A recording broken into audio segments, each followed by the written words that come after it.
Le film s'ouvre sur un bref échange entre Monsieur Loup et Monsieur Serpent dans un restaurant et à peine sorti, il braque la banque juste en face. Il prend le coffre-fort plein de billets, saute dans leur véhicule par la ruelle et là la poursuite peut commencer. C'est ici que l'on découvre chaque membre de cette bande redoutable. Monsieur Serpent, spécialiste des coffres-forts, rien ne lui résiste et aujourd'hui c'est son anniversaire. Madame Tarancule, experte en technologie alias la toile, elle est la plus grande accuse du groupe. Monsieur Requin, maître du déguisement et il a même réussi à voler la Joconde déguisée en Joconde. Monsieur Piranha, le maître de la baston, courageux, n'a peur de rien. Et bien sûr, Monsieur Loup, le chef de la bande. La police de toute la ville les pourchasse, mais bam, ils réussissent à s'évader. De retour dans leur repère, les gars célèbrent l'anniversaire de Monsieur Serpent avec une belle photo de famille.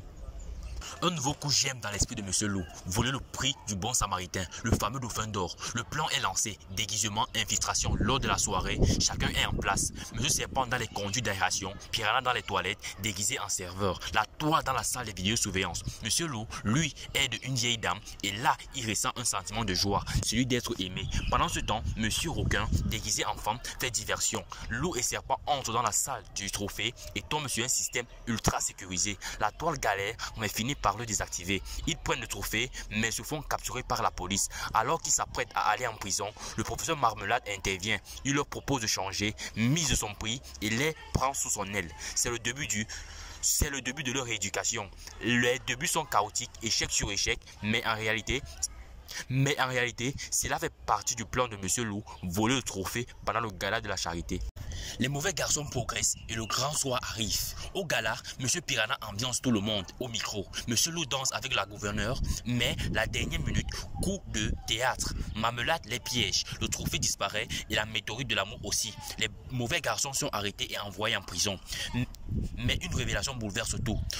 La gouverneure est en réalité la patte écarlate, une ancienne voleuse insaisissable. Elle croit en leur histoire et décide de les libérer. Elle débarque à la prison, affronte tous les gardes, les terrasse et libère la bande. Mais sur la plage, dispute générale. Le groupe se sépare, Monsieur Loup reste avec la gouverneure. Ils prennent des gadgets et foncent stopper le professeur Marmelade, mais ils tombent dans un piège. Capturé et là, choc total, Monsieur Serpent travaille avec Marmelade.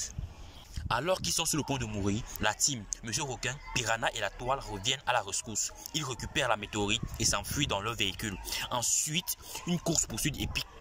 La toile sur sa moto, Monsieur Loup en voiture à objectif reprend le contrôle des véhicules manipulés par les cochons d'Inde. Mais Marmelade les attaque à l'arme lourde. Il jette Monsieur Serpent depuis un hélico et là, moment fort, Monsieur Loup fonce en voiture, saute dans le vide et rattrape son meilleur ami. En chute libre, mais cette fois pas de fuite, les bad guys acceptent de prendre leurs responsabilités. La police est sous le choc. Marmelade tente de jouer au héros jusqu'au moment où un diamant tombe de sa poche. Sa maison explose, un piège de Monsieur Serpent. Bam, il est arrêté par la police. Les bad guys sont envoyés en prison, puis libérés un an plus tard pour bonne conduite. À leur sortie, la gouverneure vient les chercher avec leur chat, joie, musique, voiture. Les bad guys sont de retour. Fin. Si le contenu t'a plu, n'oublie pas de liker et de t'abonner et de partager la vidéo. Merci bien.